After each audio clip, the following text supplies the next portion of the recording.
وَلَلْآخِرَةُ خَيْرٌ لَكَ مِنَ الْأُولَى وَلَسَوْفَ يُعْطِيكَ رَبُّكَ فَتَرْضَى۔ بسم اللہ الرحمن الرحیم۔ السلام علیکم ورحمۃ اللہ وبرکاتہ۔ میں امید کرتی ہوں کہ آپ سب ایمان اور صحت کی بہترین حالتوں میں ہوں گے۔ اللہ سبحانہ تعالی ہمیشہ آپ کو اچھے حالوں میں رکھے اور آپ کی طرف بڑھنے والے ہر شر کو خیر میں بدل دے، آمین۔ الحمدللہ، دعا سیریز آج ڈے 2 ہے اور ٹاپک ہے ہمارا دعا ہی عبادت ہے۔ اب بہت سے لوگ اس پہ حیران ہو رہے ہوں گے کہ دعا بھی کوئی عبادت ہے، کیونکہ ہم نے تو اس کو کبھی عبادت کنسیڈر نہیں کیا۔ ہمارے لیے نماز، روزہ، حج، زکوٰۃ، نوافل، صدقہ، یہ سب کچھ عبادت میں آتا ہے، لیکن کیا اللہ کو پکارنا، اللہ سے مانگنا، کیا یہ بھی عبادت ہے؟ یعنی مانگنا بھی عبادت میں آتا ہے؟ یہی ہمارا آج کا ٹاپک ہے کہ دعا ہی عبادت ہے، الحمدللہ۔ اور ہم کتنی دیر اس عبادت سے غافل رہے، یعنی ہم نے اللہ سے مانگا ہی نہیں اور یہ پتہ ہی نہیں تھا کہ یہ عبادت ہے۔ یہ اتنی خوبصورت عبادت ہے کہ جس کے لیے آپ کو وضو کرنے کی ضرورت نہیں ہے، ٹھیک ہے نا؟ آپ بیمار ہیں، آپ خوشی میں ہیں، آپ سفر میں ہیں، آپ اکیلے ہیں، آپ محفل میں ہیں، آپ کہیں پہ بھی ہیں، آپ آرام سے اپنے اللہ سے کنیکشن جوڑ لیتے ہیں دعاؤں کے ذریعے، اللہ کو پکار لیتے ہیں، کہیں پہ بھی ہیں۔ آپ یہ نہیں سوچتے کہ اللہ اب میری سنے گا، نہیں، آپ ضرور مانگتے ہیں۔ آپ کو یقین ہوتا ہے کہ اللہ تو میری شاہرگ سے زیادہ قریب ہے تو مجھے سنے گا۔ آپ خاموشی سے دعائیں کر رہے ہیں، کسی کو نہیں پتا، اور آپ عبادت کی کنڈیشن میں ہیں، اللہ سے باتیں کر رہے ہیں، آپ اللہ سے مانگ رہے ہیں، اللہ کی طرف رجوع کر رہے ہیں، سرگوشی میں گڑ گڑا کے اللہ سے مانگ رہے ہیں، تو یہ آپ کی عبادت ہے۔ یعنی یہ وہ ذکر ہے جو آپ کے دل کی دھڑکن کر رہی ہے، کبھی خاموشی میں، کبھی الفاظ کے ساتھ، تو یہ ذکر ہے، ٹھیک ہے نا؟ جیسے ہم ہر نماز کے بعد دعا کرتے ہیں، ربی آئینی علی ذکرک و شکرک و حسن عبادتک، تو جو ذکر ہے نا، اس میں ہر قسم کا ذکر آ جائے گا آپ کا، کہ اللہ تعالیٰ میری مدد فرمائے کہ میں آپ کا بہترین ذکر کر سکوں، آپ کا شکر کر سکوں اور بہترین طریقے سے عبادت کر سکوں۔ تو ذکر میں اور عبادت میں یہ دعا بھی آ جاتی ہے، ٹھیک ہے؟ کہ دیکھیں، آپ ہر وقت تو نماز نہیں پڑھ سکتے اور ہر دن روزہ بھی نہیں رکھ سکتے، لیکن دعا ایسی چیز ہے جو آپ کبھی بھی کہیں پہ بھی کر سکتے ہیں، ٹھیک ہے؟ اور کسی کو پتہ نہیں چلے گا کہ آپ جو ہے وہ عبادت کی کنڈیشن میں۔ آپ دیکھیں صبح سے لے کے شام تک کتنی حاجات ہیں، آپ کو کتنا کچھ مانگنا پڑتا ہے صبح سے لے کے شام تک۔ اللہ تعالیٰ یہ کام ٹھیک ہو جائے، میں ٹائم پہ پہنچ جاؤں، کھانا ٹائم پہ بن جائے، بچے دھیان سے گھر آ جائیں، آفس کا کام ہو جائے، کتنے مسئلے ہوتے ہیں۔ تو اس میں آپ چھوٹی چھوٹی باتوں میں اللہ کو پکارتے ہیں، جیسے بچوں کو دعائیں یاد کروائی جاتی ہیں، آپ کو بھی دعائیں آتی ہوں گی، واش روم میں جانا ہے تو یہ دعا پڑھنی ہے، باہر نکلنا ہے تو یہ دعا پڑھنی ہے، سفر میں جانا ہے، سواری پہ سوار ہونا تو یہ دعا پڑھنی ہے، بستر پر لیٹنا ہے تو یہ دعا پڑھنی ہے، سو کے اٹھنا ہے تو یہ دعا پڑھنی ہے، نیا جوڑا پہننا ہے تو یہ دعا پڑھنی ہے، رائٹ، گھر سے باہر نکلنا ہے تو یہ دعا پڑھنی ہے۔ تو یہ جو دعائیں پڑھنا ہے، یہ کیا ہے؟ یہ آپ کی عبادت ہے اور بہت ہی خوبصورت عبادت ہے۔ دیکھیں، قرآن میں دعا کا جو ورڈ ہے، اس کا جو معنی ہے، اس کا جو معنی ہے وہ کافی زیادہ طریقوں سے آیا ہے۔ جیسے سورہ یونس میں آتا ہے، وَلَا تَدْعُوا مِن دُونِ اللَّهِ مَا لَا يَنفَعُكَ وَلَا يَضُرُّكَ، اللہ کو چھوڑ کر اس کی عبادت نہ کرو، ٹھیک ہے؟ اللہ کو چھوڑ کر اس کی عبادت نہ کرو جو نہ کسی کو نفع دے سکتا ہے نہ نقصان، یعنی اللہ کے سوا کسی اور کی عبادت نہ کرو، کیونکہ نہ تو کوئی تمہیں فائدہ دے سکتا ہے نہ کوئی نقصان۔ تو وہاں یہاں پہ ورڈ آتا ہے وَلَا تَدْعُوا، تو اس میں جو روٹ ورڈ ہے وہ دعا کا ہے، دال عین واو، تو اس میں جو عبادت ہے وہ دعا ہی ہے۔ یعنی اللہ کو چھوڑ کر اس کی عبادت نہ کرو، یعنی کسی اور کی عبادت نہ کرو، وہ تمہیں کوئی فائدہ نقصان نہیں دیتے۔ اب دیکھیں، ہم جیسے روز سورہ فاتحہ پڑھتے ہیں نماز میں، تو ہم کیا کرتے ہیں؟ ایاک نعبد و ایاک نستعین، ایاک نعبد، ہم صرف تیری ہی عبادت کرتے ہیں، و ایاک نستعین، اور صرف تجھی سے مدد مانگتے ہیں۔ سورہ فاتحہ میں ہم اقرار کرتے ہیں نا کہ ہم اللہ تعالیٰ صرف آپ کی عبادت کر رہے ہیں، تو عبادت کے ساتھ دوسرا ورڈ کیا آ گیا؟ و ایاک نستعین، اور تجھی سے مطلب مانگتے ہیں، جو دعائیں ہم نے آپ سے مانگنی ہیں۔ تو عبادت اور دعا کا کتنا گہرا تعلق ہے۔ تو ایسا ہے کہ واقعی ہم اللہ کی عبادت کرتے ہیں تو اللہ سے مانگتے ہیں، یہ آپ لوگوں نے اپنا جائزہ ضرور لینا۔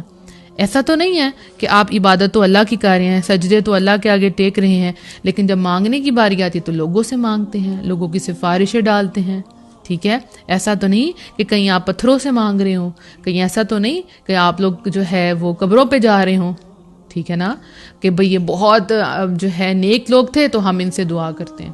تو آپ دیکھ لیں, آپ اعتراف تو کرتے ہیں ایاک نعبد و ایاک نستعین, تو آپ نے اس کو اپنی ریئل لائف میں اپلائی کرنا ہے. جب پریشانی آئے گی تو یہی ذہن میں لانا ہے کہ میں نے تو اللہ تعالیٰ سے اقرار کیا ہوا ہے کہ اللہ تعالیٰ میں آپ کی عبادت کرتا ہوں تو میں آپ ہی سے مدد مانگتا ہوں. اور آپ نے اللہ سے مانگنا, اور اللہ قبول بھی کرتا ہے, اللہ قبول بھی, اللہ سنتا بھی ہے. آپ دیکھیں, آپ حضرت یونس علیہ السلام تھے, بہت ہی خوبصورت اگزامپل ہے ان کے. یونس علیہ السلام جب مچھلی کے پیٹ میں تھے, ٹھیک ہے, مچھلی کے پیٹ میں کیا تھا؟ رات کا اندھیرا, سمندر کا اندھیرا, اور مچھلی کے پیٹ کا اندھیرا. اندھیروں پہ اندھیرے. ایسے اندھیرے ہماری لائف میں تو نہیں ہے نا, ٹھیک ہے نا, اتنے گہرے اندھیرے تو ہماری لائف میں نہیں ہیں. جیسے ہم اپنے کمرے میں ہوتے ہیں تو ہم آواز دے کے کسی کو بلا لیتے ہیں کہ ہماری آ کے مدد کر دو, دروازہ نوک کرتے ہیں, میں پھنس گیا ہوں مجھے کھولو, اپنی ماں کو آواز دیتے ہیں جو بھی پریشانی ہوتی ہے, ٹھیک ہے. لیکن ہمیں یہ پتہ ہے کہ سب اپروچ میں ہیں, سب نزدیک ہی ہماری مدد آ جائے گی. لیکن ایک وہ انسان جس کی لائف میں لیئرز ہیں اندھیروں کی, کوئی باہر نہیں جانتا کہ وہ بندہ کس حالت میں ہے. کبھی کبھی ایسے موقع آ جاتے ہیں نا ہماری لائف میں, کسی کو نہیں پتا ہوتا ہمارے اندر کیا چل رہا ہے, لیکن ہمارے اندر بڑے اندھیرے ہوتے ہیں. لیکن حضرت یونس علیہ السلام کا واقعہ آپ دیکھیں کہ وہ کیسا اندھیرا تھا, کیسا اندھیرا تھا وہ. یہ فزیکل یعنی دیکھنے والا اندھیرا بھی تھا. جو آپ لوگوں کے اندھیرے ہیں وہ سامنے تو نظر نہیں آ رہے ہوتے. تو وہ جب مچھلی کے پیٹ کے اندر تھے تو انہوں نے کیا پکارا تھا؟ لا الہ الا انت سبحانک انی کنت من الظالمین.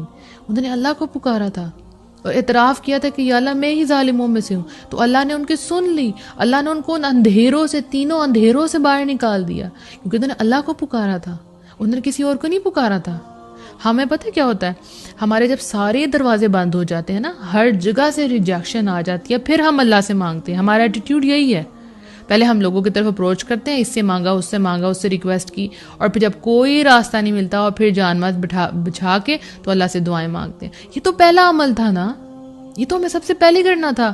وَاسْتَعِينُوا بِالصَّبْرِ وَالصَّلَاةِ, صبر اور نماز سے اللہ سے مدد طلب کرنی تھی, ٹھیک ہے نا. تو ہم نے تو ایسا کیا ہی نہیں, نہ تو ہم نے صبر کیا اور نہ ہی ہم نے اللہ سے مانگا. تو یہ دعا جو ہے یہ ایک عبادت ہے, ٹھیک ہے. تو اللہ کو چھوڑ کر کسی اور کو نہیں پکارنا, کبھی بھی نہیں پکارنا. کچھ بھی ہو جائے اپنے ہاتھ آپ کے اللہ کے آگے اٹھنے چاہیے, ٹھیک ہے. جیسے قرآن کی ایک آیت ہے بڑی خوبصورت سی, سورہ المؤمن کی, وَقَالَ رَبُّكُمُ ادْعُونِي أَسْتَجِبْ لَكُمْ. تمہارے پروردگار نے کہا ہے کہ مجھے پکارو, یعنی تمہارے رب نے کہا مجھے پکارو, میں تمہاری پکار و دعا کو سنتا ہوں. یعنی اس میں ورڈ ہے وَقَالَ رَبُّكُمُ ادْعُونِي, پھر اس میں دعا کا روٹ ورڈ آ گیا, دال عین واو, ٹھیک ہے نا. تو اے تمہارے پروردگار نے کہا مجھے پکارو, میں تمہاری پکار و دعا کو سنتا ہوں. ان الذین یستکبرون عن عبادتی سیدخلون جہنم داخرین, ٹھیک ہے. بے شک جو لوگ میری عبادت سے تکبر اختیار کرتے ہیں ان قریب وہ ذلیل ہو کر جہنم میں داخل ہوں گے. اب یہ جو ایک آیت ہے اس کے دو پارٹ ہو گئے.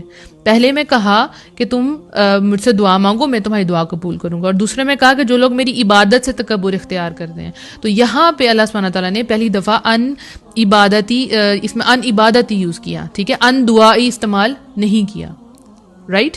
تو اللہ تعالیٰ نے دعا کا ذکر کیا اور نیکسٹ پارٹ میں عبادت کا ذکر کیا. تو یہاں عبادت جو ہے وہ دعا ہے, ٹھیک ہے. عبادتی کے اندر جو چیز چھپی ہے وہ کیا ہے؟ دعائی. یعنی آپ نے اللہ کو پکارنا ہے, وہ رب کہتا ہے میں تمہاری دعائیں قبول کروں گا. اور اگر تم نے میری عبادت نہ کی, تو یہاں پہ اگر تم نے مجھ سے دعا نہ کی تو مطلب یہ کیا ہے؟ تکبر ہے. اور وہ انسان پھر جہنم میں ذلیل ہو کے داخل ہوگا جس نے اللہ سے مانگا ہی نہیں. ہمارا یہاں پہ یہی ہے نا, ہمیں کوئی پریشانی آتی ہے تو ہم کیا کرتے ہیں؟ کئی لوگ کتنی دور دور ٹریول کر کے جاتے ہیں, پتہ نہیں کس کس کی زیارتوں پہ جاتے ہیں, وہاں جا کے ان کو کہتے ہیں آپ ہمارے لیے دعا کریں, اور خود اللہ کو پکارتے ہی, جبکہ وہ کہہ رہے ہیں کہ اللہ تعالیٰ ہم صرف آپ کی عبادت کرتے ہیں اور آپ سے مدد مانگتے ہیں. مدد مانگنے تو آپ پتہ نہیں کتنے شہروں میں دور پار وہاں جاتے ہیں, ٹھیک ہے. دیکھیں آپ جو ہے اللہ کے نیک بندوں سے دعا کروا سکتے ہیں, غلط نہیں ہے, لیکن یہ ایٹیٹیوڈ کہ آپ اللہ سے خود نہیں مانگ رہے اور دوسروں پہ ڈپینڈ کریں کہ وہ ہمارے لیے مانگے. جیسے حضرت موسیٰ علیہ السلام کی جو قوم تھی وہ حضرت موسیٰ علیہ السلام سے کہتی تھی کہ آپ اپنے رب سے مانگے ہمارے لیے, خود نہیں مانگتے تھے. تو ہم نے تو ایسا نہیں بننا, جب اللہ ہمارے قریب ہے, شہرک سے زیادہ قریب ہے, تو پھر دوسروں کے پاس کیوں جانا ہے. اور یاد رکھیں جس تڑپ سے آپ اپنے لیے خود دعا کر سکتے ہیں کوئی دوسرا نہیں کر سکتا. جیسے مجھے بہت سے لوگ کہتے ہیں آپ ہمارے لیے دعا کریں, تو میں ان کو کہتی ہوں آپ خود بھی اپنے لیے دعا کریں. ٹھیک ہے میں دعا کروں گی, لیکن جس کنڈیشن میں اور جس تکلیف میں, جس کرب میں آپ مبتلا ہیں, اس کا اندازہ آپ کو یہ میں نہیں کر سکتی. وہ میں دعا ضرور کروں گی, لیکن تڑپ جو ہے نا وہ آپ ہی کی ہوگی, اور اسی تڑپ کے پیچھے تو اللہ تعالیٰ دیتا ہے. ٹھیک ہے, تو خود دعائیں کرنی ہے, اللہ تعالیٰ سے خود مانگنا ہے, اور یہ نہیں سوچنا کہ اللہ تعالیٰ ہماری دعا نہیں سنے گا. اللہ تعالیٰ تو سننے کو تیار ہے, ہمیں مانگنا آنا چاہیے بس. اور مانگے کہ کب, جب اللہ پہ ٹرسٹ ہوگا. جیسے سورہ بقرہ میں آتا ہے وَإِذَا سَأَلَكَ عِبَادِي أَنِّي فَإِنِّي قَرِيبٌ أُجِيبُ دَعْوَةَ الدَّاعِ إِذَا دَعَانِ فَلْيَسْتَجِيبُوا لِي وَلْيُؤْمِنُوا بِي لَعَلَّهُمْ يَرْشُدُونَ. اور جب میرے بندے آپ سے میرے بارے میں پوچھیں تو انہیں بتا دے کہ میں قریب ہوں. سبحان اللہ, جب میرے بندے آپ سے میرے بارے میں پوچھیں تو انہیں بتا دے کہ میں قریب ہوں. فَإِنِّي قریب, اور پکارنے والے کی پکار کو سنتا ہوں. جب بھی وہ مجھے پکارے بس انہیں چاہیے کہ وہ میرے احکام کی پیروی کریں اور مجھ پر ایمان لائیں تاکہ وہ ہدایت پائیں. تو کیا کرنا ہے, اللہ نے کہا پکاریں مجھے آپ, میں آپ کی پکار سنتا ہوں. کوئی ٹائم مینشن نہیں کیا, کوئی حالت مینشن نہیں کی, بس یہ کہا کہ جب بھی آپ کے بندے میرے بارے میں پوچھیں گے نا, نہیں میرے بندے, رائٹ, عبادی, میرے بندے آپ سے پوچھیں میرے بارے میں کہ اللہ ہماری دعائیں سنے گا, اللہ کہاں ہے, جو بھی ہے, تو آپ ان کو کہنا ہے کہ اللہ سبحانہ وتعالیٰ آپ کے بہت قریب ہے.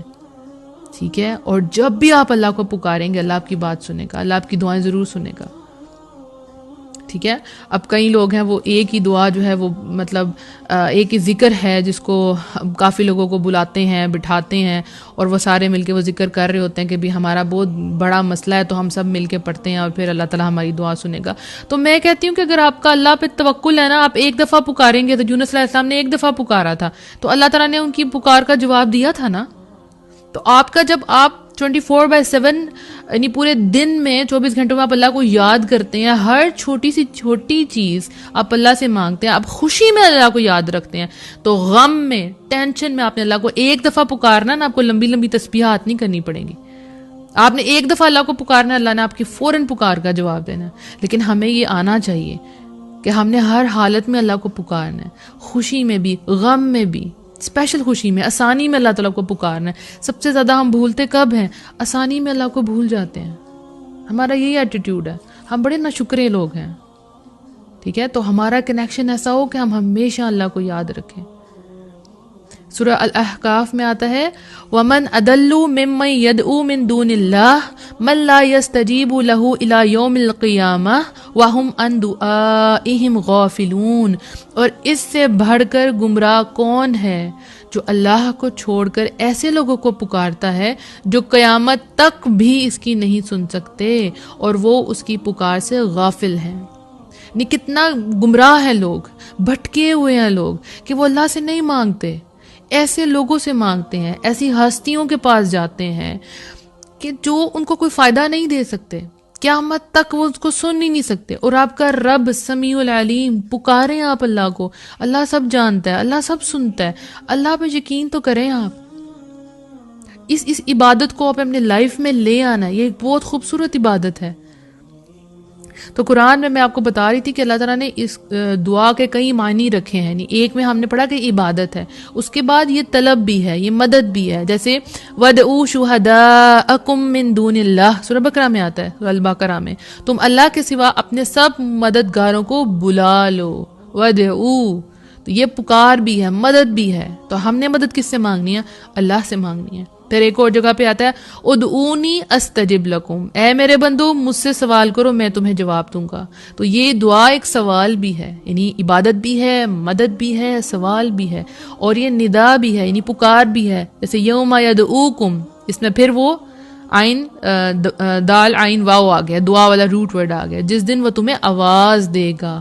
تو یہ ندا بھی ہے, پکار, آواز بھی ہے, اور یہ ثنا بھی ہے, تعریف بھی ہے. جیسے قُلِ ادْعُوا اللَّهَ عبد الرحمن، تم اس کی ثنا اللہ کے نام سے کرو یا رحمان کے نام سے کرو. تو یہ ایک تعریف بھی ہے الحمدللہ، اور یہ ایک قول بھی ہے. جیسے وَدْعُوهُمْ دعواہم فیہا سبحانک اللہم، ان کا قول اس جنت میں ہوگا اے اللہ تو پاک ہے. کتنا خوبصورت بات ہے جو جنت میں کیا کہیں اللہ تعالیٰ تو پاک ہے. سورہ یونس میں آتا ہے. تو یہ کتنے معنی ہیں قرآن اس کے دعا کے. پکار ہے، مدد ہے، سوال ہے، ندا ہے، ثنا ہے، عبادت ہے. ہم نے تو دعا کو اتنی گہرائی سے کبھی سنا ہی نہیں، کبھی پڑھا ہی نہیں. تو شرعی لحاظ سے اس کے کیا معنی ہوگی؟ جب ہم اللہ کے حضور سوال کرتے ہیں، اس سے خیر طلب کرتے ہیں، گر گراتے ہیں اور اپنی تمام حاجات اللہ کے آگے رکھتے ہیں اور امید سے فریاد کرتے ہیں، اللہ تعالیٰ ہماری دعاؤں کو سنتا ہے. ہمیں اللہ تعالیٰ ضرور ضرور ضرور جواب دیتا ہے. کبھی یہ نہیں سوچنا کہ اللہ ہماری دعائیں قبول نہیں کرے گا، کبھی بھی نہیں سوچنا. جیسے قرآن میں آتا ہے اور تمہارا رب فرماتا ہے مجھ سے دعا کرو میں تمہاری دعائیں قبول کروں گا. بے شک جو لوگ گھمنڈ میں آ کر میری عبادت سے منہ موڑتے ہیں وہ ضرور ضرور ذلیل و خوار ہو کر جہنم میں داخل ہوں گے. تو اللہ سے نہ مانگنا کیا ہے؟ گھمنڈ ہے. کہ آپ کے پاس اتنا کچھ ہے کہ آپ نے اللہ سے کبھی مانگا ہی نہیں ہے، کبھی اللہ سے خیر طلب کی ہی نہیں ہے. ٹھیک ہے. اور نبی صلی اللہ علیہ وسلم نے کیا فرمایا تھا؟ الدعاء هو العبادہ، دعا ہی عبادت ہے. تو یعنی آپ نے اللہ سے مانگا نہیں، مطلب آپ نے اللہ کی عبادت ہی نہیں کی. تو اللہ کو ایسے لوگ بالکل بھی نہیں پسند. ٹھیک ہے. تو ہم نے اللہ سے مانگنا ہے، اور یہ دعا جو ہے وہ عظیم ترین عبادت ہے، اور یہ آپ کو اللہ کے بہت قریب کر دے گی، بہت زیادہ قریب کر دے گی. کیونکہ نبی صلی اللہ علیہ وسلم نے فرمایا تھا کہ اللہ تعالیٰ کے ہاں کوئی چیز بھی دعا سے زیادہ مرتبے والی نہیں ہے. کتنی خوبصورت بات ہے. اللہ کے نزدیک کوئی چیز بھی دعا سے زیادہ مرتبے والی نہیں ہے. تو جسٹ امیجن کیا پاور ہے دعا کے اندر، کیا اس کا لیول ہے اللہ کے آگے، اللہ اس کو کیا سمجھتا ہے. یہ دعا عین عبادت ہے. تو دعا کرنے والوں کو جب وہ دعا کریں گے تو ان کو اجر دیا جاتا ہے. ٹھیک ہے. اس کو وہ چیز ملے یا وہ نہ ملے، انشاءاللہ ہم آگے پڑھیں گے، لیکن اس کو اس پہ اجر ضرور ضرور ضرور ملتا ہے. تو میں اپنے اسٹوڈنٹس کو کہتی ہوں کہ آپ صبح شام اللہ سے مانگا کریں، چھوٹی چھوٹی چیزیں بھی اللہ سے مانگیں. کچھ مل گیا تو بھی عبادت ہے، نہ ملا تو بھی عبادت ہے، اور اللہ کے ہاں یہ جمع ہوتی جائیں گی، اور اللہ خوش کہ ہم اللہ سے مانگ رہے ہیں، ہے نا. تو ہم نے دعائیں مانگنی ہیں انشاءاللہ، اور آج سے یہ سوچنا ہے کہ یہ عبادت ہے. جب بھی آپ دعا کر رہے ہیں، آپ کچھ بھی نہیں کر رہے، فارغ بیٹھے ہوئے ہیں، آپ صبح شام کے اذکار پڑھ رہے ہیں، دعا کر رہے ہیں، یہ دعائیں ہیں. ذکر کر رہے ہیں، کوئی بھی ذکر آپ کی زبان پہ ہے، آپ عبادت کی کنڈیشن میں ہیں. ٹھیک ہے. تو اللہ سبحانہ تعالیٰ ہم سب کو یہ توفیق عطا فرمائے کہ ہم صرف مانگے تو اللہ سے مانگے، ہم گر گرائیں تو اللہ کے آگے گر گرائیں، ہم ماتھا ٹیکیں تو صرف اللہ کے آگے ٹیکیں. آپ کو پتہ ہے کہ جب آپ اللہ سے مانگنا شروع کریں گے نا تو آپ کے جو ہاتھ ہیں نا وہ لوگوں کے آگے نہیں پھیلائیں گے. آپ جب آپ ہاتھ پھیلائیں گے نہیں نا تو آپ کے اندر کیا اسے کہتے ہیں، اللہ کے آگے تو عاجزی آئے گی. ٹھیک ہے نا. اللہ کے آگے تو آپ روئیں گے، گر گرائیں گے، لیکن وہ جو آپ کی سیلف رسپیکٹ ہے نا وہ بڑی قائم ہو جائے گی، کیونکہ آپ لوگوں سے نہیں مانگے گا، آپ لوگوں کے محتاج نہیں ہوں گے. ٹھیک ہے. لوگوں سے نہیں آپ کچھ بھی مانگیں گے، آپ اتنے کانفیڈنٹ ہوں گے کہ آپ کو پتہ ہے کہ آپ کو اللہ سے مانگنا ہے. کوئی پریشانی آ گئی ہے، آپ نے کسی کو نہیں بتایا، آپ نے چپکے سے اللہ کے آگے بس دعا کہ اللہ تعالیٰ میرا کام کر دیں، بس میرا یہ کام کر دیں. باہر سے آپ بہت اسٹرانگ رہے ہیں، لوگوں کے سامنے آپ کمزور نہیں ہوئے، لیکن رب سے آپ نے مانگا ہے. مجھے یاد ہے میں اے لیولس کے ایک بچے کو پڑھا رہی تھی تو اس کا ایک میتھس کا کویشچن آیا، تو میں نے کہا یہ تو بہت ٹف ہے. اب ظاہر ہے اسٹوڈنٹ کہتا ہے کہ ٹیچر کو تو بہت اچھا آتا ہے، رائٹ، اس کو بڑی امیدیں ہوتی ہیں اپنے ٹیچر سے. تو میں نے اس کو کہا کہ اچھا لاؤ دو اپنی بک. تو میں نے آرام سے منہ کے اندر دعائیں پڑھی، رب اشرح لی صدری، یا رب العالمین. میں دعا کہ اللہ مجھے نہیں آتا، یا بس آپ مجھے سکھا دیں. اور وہ مجھے کیسے آیا میں نہیں جانتی، وہ کافی ٹف سا کویشچن تھا الحمدللہ. تو آپ کانفیڈنٹ رہیں باہر سے، اور اندر سے صرف اللہ سے مانگے. کوئی بھی دعا ہے آپ نے اللہ سے مانگنی ہے، انتظار نہیں کرنا. یعنی میں اپنے اسٹوڈنٹس کو اکثر کہتی ہوں کہ بیٹا پیزا کھانے کو دل کر رہا ہے، پیزا کھانا ہے تو اللہ سے مانگے. تو وہ بڑے ہنستے ہیں، اچھا یہ بھی اللہ سے مانگتے ہیں؟ میں نے کہا جی بالکل. ایک بچہ تھا تو وہ حفظ کر رہا تھا، تو میرا کزن تھا، تو میں اسے جب ملی تو میں نے اس کو کہا کہ آپ کو پتہ ہے اللہ سے ایسا کنیکشن بھی ہوتا ہے، اور وہ بڑا حیران ہو کے بات سنا، اچھا ایسے بھی ہوتا ہے، یعنی ہم بچوں کو حفظ کروا رہے ہیں، تفسیر پڑھا رہے ہیں، لیکن ہم نے ان کا اللہ سے کنیکشن ہی نہیں جوڑا۔ وہ بچہ قرآن حفظ کر رہا ہے اور اس کو پتہ نہیں کہ قرآن کے بعد دعائیں بھی مانگنی ہیں، اور اللہ اچھا یہ سنے گا؟ میں نے کہا ہاں کیوں نہیں سنے گا، تو اس کو میں بتا رہی تھی ایسے ایسے ایسے اللہ تعالیٰ سے آپ نے دعائیں مانگنی ہیں، ایسے اللہ تعالیٰ سے بات کرتے ہیں۔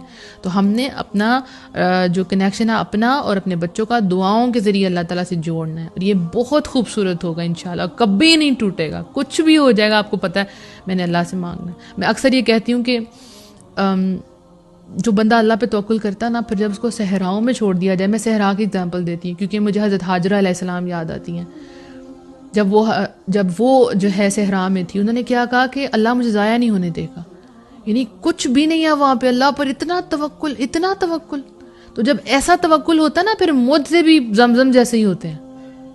تو ہمیں اللہ پہ توکل کرنا ہے، اپنی دعاؤں پہ اسٹرانگ توکل رکھنا ہے، اور یہ یاد رکھنا ہے کہ اللہ مجھے سنتا ہے۔ کبھی یہ نہیں سوچنا کہ ابھی بھی اللہ مجھے سن رہا ہے، ابھی اس وقت رات کے وقت بھی سنے گا، دن کے وقت بھی سنے گا، اللہ تو ہر ٹائم سنتا ہے۔ ہاں ہم آگے ڈسکس کریں گے کہ کون سے اوقات ہیں جن میں دعائیں زیادہ قبول ہوتی ہیں۔ ویسے تو ہر وقت ہی دعا قبول ہوتی ہے، لیکن کون سے اوقات ہیں جس میں زیادہ چانسز ہوتے ہیں کہ ہماری دعائیں جو ہیں وہ ٹھیک نشانے میں لگیں۔ انشاءاللہ کل ایک نئی ٹاپک کے ساتھ آئیں گے۔